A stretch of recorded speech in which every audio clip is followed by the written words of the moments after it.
Hello, this is Taha. This is Anaina, This is Muhi Masala. and we're here to yap at you about films we watched recently. And today we're going to be talking about Marty Supreme and People we meet on vacation. Okay, so I'm going to go first because I want to start off light and fun, and I love that this is the first film of the new year that I watched because it is based off of one of my favorite books ever. People we meet on vacation. okay. Embarrassing him. Listen, I'm a very nervous flyer too, but I got some beta blockers from my friend Rita who goes to Mexico for her veneers. Everything's cheaper there, but just as good. Anyway, all you gotta do is take 2 of these at takeoff. Drugs and condoms. Our work is done here. It's written by Emily Henry, who's like a prolific rom-com writer. Like, you ask any romance readers about Emily Henry and they'll be like, yes. Every romance reader will like at least one Emily Henry book, and every Emily Henry reader will have at least one favorite. And my favorite just happened to be the first Emily Henry book that got turned into a movie. So I was really excited. So basically, it's the Brandon Sanderson of romance novels. I don't know who a Brandon Sanderson is, but sure. Brandon Sanderson is like the book that you find at every airport. Brandon Sanderson is like written a lot of books. Yes. I have not read anyone, so I'm not going to speak of the quality, but people are like they're middling quality. I'm not going to say like Emily Henry. Emily Henry. His books are the same quality, but just like prolificness and like a certain dominance of like a genre is like Okay, Brandon no, Sanderson. I wouldn't say Emily Henry dominates the genre of romance as much, or she's, such a prolific writer of that extent, but she does have a good collection of books to her name. But yeah, so essentially the point is I was really excited about this movie because it's my favorite Emily Henry book. And it's the first one that gets a movie, and it's starring Emily Bader and Tom Blythe, who are just amazing actors. You may know Emily Bader from My Lady Jane, and you may know Tom Blythe from Hunger Games sequel, You know Hunger Games? Ballad of Songbirds and Snakes. Oh yeah, sorry, that one. Yeah, that's the one I've watched. The other one hasn't come out. Yeah.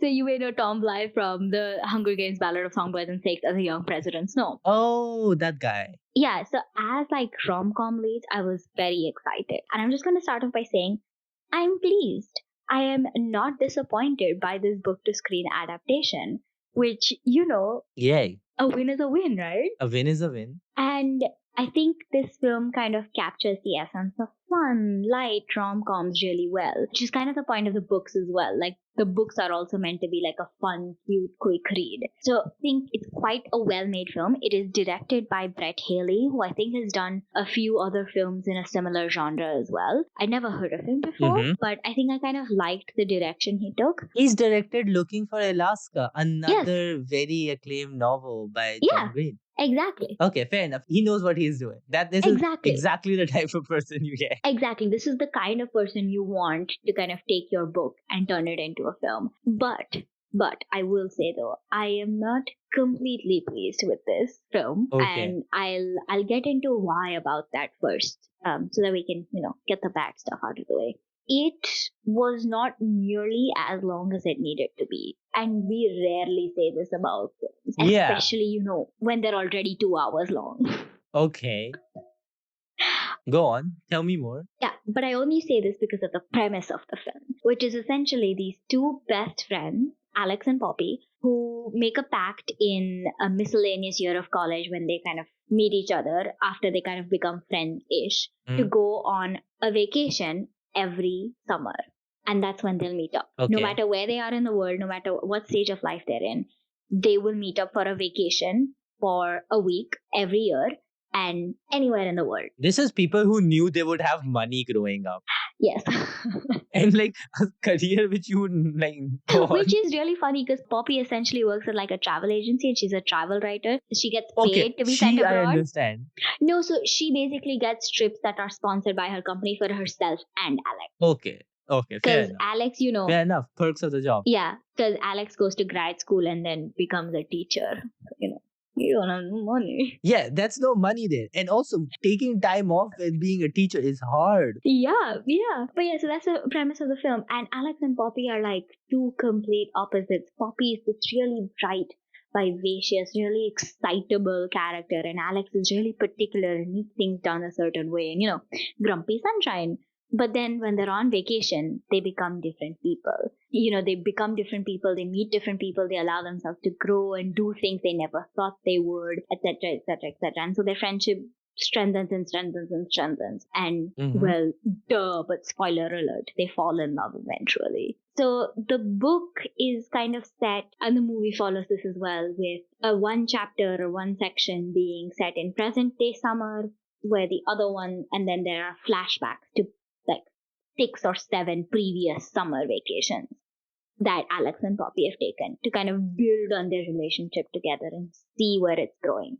And I think this is the problem I had with Okay. Eternity as well, is the only reason I was like so giddy about film Alex and Poppy is because I know why their connection exists via reading the book. But if Okay. I were to just watch the film, I would have been like, well, I don't know. They just started making googly eyes at each other at some point, and you really don't want Fair. it to be that way. No, that I think it also is like you needed to build as well. Like my example is like I watched Hamlet over the weekend as well.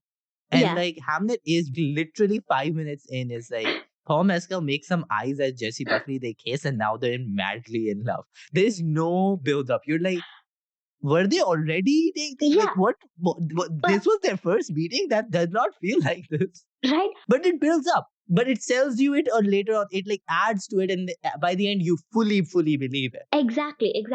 And I'm not saying that you don't fully believe in Alex and Poppy by the end of this movie, but it is a little bit of like, I would have liked their vacation scenes, their vacation flashback scenes to have been more, to have just been kind of longer, and to have been kind of establishing a certain kind of relationship between them, right? Yeah. So I definitely think this would have worked way better as a mini series Okay. with, like, have you watched One Day? No. Okay, so the new You really latest took a shot in the dark being like, have you watched this other romantic comedy thing? it got really popular. Anyway, the recent TV adaptation of One Day, which got like an episode for each kind of year in these characters' life, I would have really loved to Okay. see something similar for this book, especially because it's the source material comes formatted in a way that is easy, I think, to adapt to television. Like what happened in the film was Uh, that there was a lot of condensing of holidays and a lot of condensing of facts. And for example, in the books, the characters go to Las Vegas in the present day, but in the movies, because they've got to take them to an exotic location, they go to Barcelona. And that just kind of takes away the charm of certain things. I understand what you mean. Like, while the pacing helps, I think it loses some of the, again, like you said, building on the relationship thing that feels so important Exactly. for And the rom-com. Yeah. charm of a rom-com that's built in this certain way. Mm. But yes, that was my gripe with the film. It should have been longer, or it should have just been in a different format. Which, is never a bad thing to say about something, that you want more, right? Yeah, fair enough. Fair enough. Yeah. I mean, I'm glad you enjoyed it. Yeah, and I say it should have been longer because the casting was so on point. To get to the good parts of this film now, I think both Emily Bader and Tom Blythe give this film their all. They are an amazing rom-com lead couple, and they just kind of, the cutesiness, kind of the passion and the desire is like very well acted out. And I think they Okay. embody the characters really well as well. I think Emily Bader especially, like, I've seen a lot of talk about Tom Blythe being a really good Alex, and I don't disagree, but I think Emily Bader is the perfect Poppy, speaking as a fan of the book, because she just has this kind of perkiness and upbeatness. As a watcher, as a reader as well, you kind of just fall in love with. And there is something about Yeah. each of these characters and the actors, and kudos to it goes on to the actors, that you feel relatable. There's one aspect that you're like, yeah, okay. And the film was genuinely funny. Like, I was laughing out loud at multiple moments, just sat in my room with my laptop in my lap, having a good time. Yeah. There's this one scene where Poppy's mom gives her like a 50-pack of condoms when she's going on her first trip with Alex. And Poppy's like, no, Alex is just a friend. And Poppy's mom's like, but take it. And downstairs, Poppy's dad and Alex are having a conversation which 50 they, pack for a week. Okay. Like, yeah, I mean, mom thinks her daughter can do a lot. mom thinks her daughter is getting cracked 7 times a day. Yeah, which yay mom, but also Calm down for yeah. both of your sakes. Yeah, and while this is going on downstairs, Alex and Poppy's dad are having a conversation which they think is about the same thing, but it's really not. Poppy's dad thinks Alex has never had sex before, and Alex is talking about being scared of going on flights. And there's, the traditional, the classic miscommunication in a comedy show. But it's genuinely Yeah, done really well. It's written really well. It's acted really well. So it feels funny. fair enough. So I think the film does the comedy part of it really, really well. My only thing is, again, I just wish the romantic part was truer to the books. Fair enough. I'm gonna end by like reading you some of the letterbox reviews that I found really funny for this. Right. Yes, Firstly, can I just thank you, Netflix, for not casting Sophia Carson in this one? I agree. I agree. Thank the Netflix, I don't know, intern, I guess, who slowly manipulated the execs into not casting Sophia Carson. Sophia Carson, notoriously in your least favorite films of last year, my Oxford year. Uh huh. Then this second one, which I also like, This Speaks to Me, Big Day for Annoying People. Yeah. Yeah. And lastly, When Harry Met Sally for Taylor Swift fans. No, not all of us are Taylor Swift fans. Not all of us stand by her. I don't know if I'm going to get dragged for saying this. Like, I don't care if I'm going to get dragged for saying this, though. No. Also, really proud of the fact that there was one Taylor Swift song in this film, and it was a relatively good one, and that's August. So, you know what? I disagree. Fair enough. Okay. So the film I watched, I'm bringing it to the table, is Marty Supreme. Up close and personal. I don't want to. But I'm not a shoe salesman. I'm not a shoe salesman. Well, see, I don't want to discuss this. No, but I do okay? want to discuss it now, because when I'm back from my trip, this is over. I'm not coming back here and doing this. Speaking of which, can we settle up now? I gotta buy my plane ticket. We'll settle at closing. I wanted to see the travel agent on my lunch break. You'll never come back after your lunch break. That's what you think of me? Yes. You think I would go and I just not come yes, back? I said settle at closing, okay? That's it? Yeah, that's it. Goodbye. I love you. It's by Josh Safdie. Very different vibes going on here at this dinner Very table. different vibe. Yeah. Okay. So like you talked to me about this film and like how you watched the trailers and you're like, he just looks like another annoying white guy success story, right? And I'm going to be really for real. I watched this trailer like 3-4 times in the cinema, and each time I got more and more annoyed because it felt more and more like another film about a cocky white guy's success. Yeah. But I want you to know that it's not that. Okay. Does he kind of succeed at the end? Yes.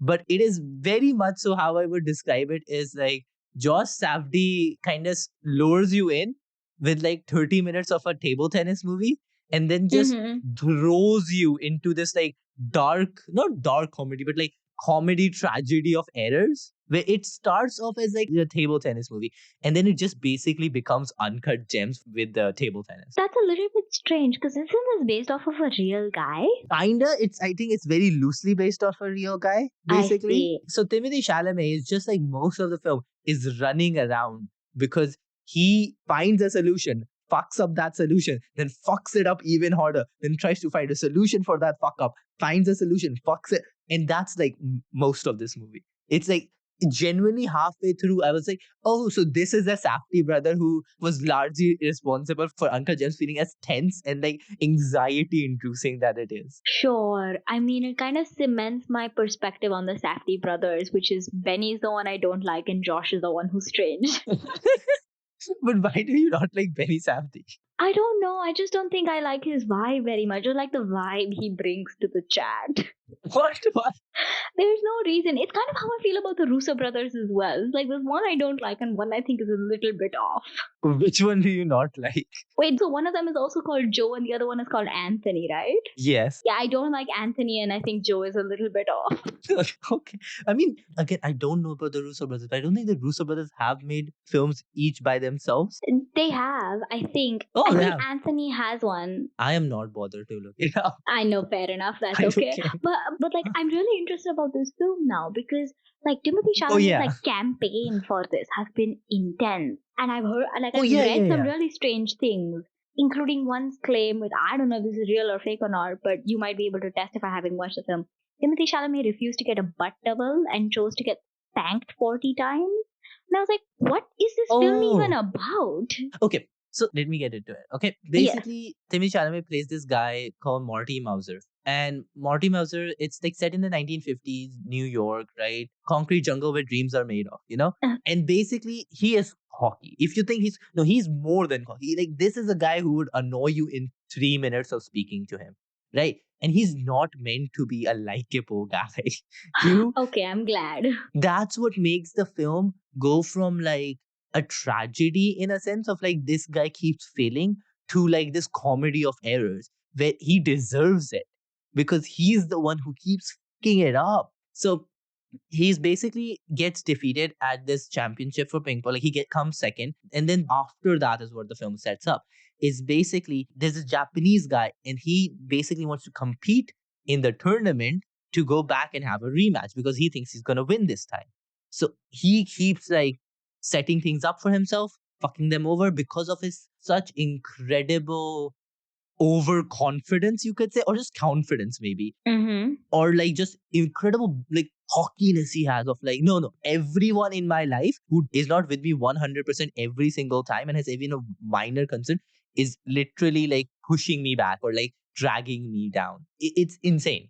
And like to this why he's pushing everyone away. And like then you also have like people like Kevin O'Leary, Mr. I forgot what his name is on Shark Tank, the guy from Shark Tank, the bald guy from Shark Tank. I can picture him. I do not know what his name is. So he's the one who spanks Timothy Chalamet because after he's like fucked up a lot, he kind of has to go to like that character back, and he's like, I'll do anything, and then he like kind of literally makes him like take his pants off and like just spanks him to humiliate him. And it is sad, but again, it's just because of this character that you're not so upset, but you are also like, I don't think anyone deserves this. Sure. I see. Okay, so it sounds like a really kind of like, I don't know how to put this, but it sounds like a film you've got to watch to really understand. I mean, every film you need to watch. I know, I mean like thoughtfully watch, like not judge at first Oh glance. yeah. Yeah, I think there has been like criticism of the film of like, oh, can we stop portraying like problematic people as like main characters? But I'm like, yeah, but the film's never saying that this guy's right. The film at Yeah. no point is saying like he's good, a person. That's what makes the film so entertaining to. The thing is, to be fair, Timothy Chalamet is Timothy Chalamet, and he brings enough charisma that you like Marty regardless. That you kind of can't like not root for him in some way, even if you're like, you fucking asshole, stop it. In a kind of Right. And masochistic, sadistic way. yeah, exactly. Like there is one scene where like asking for a sponsorship basically turns into a low-key jewelry theft, which turns into a full heist, which turns into a shootout. Or like this thing of like trying to scam some people out of money turns into like a gas station fire escape.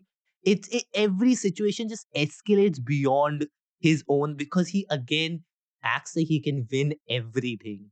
It's so annoying, but he gets his comeuppance, but he refuses to take responsibility for anything. I feel like I know this person in real life.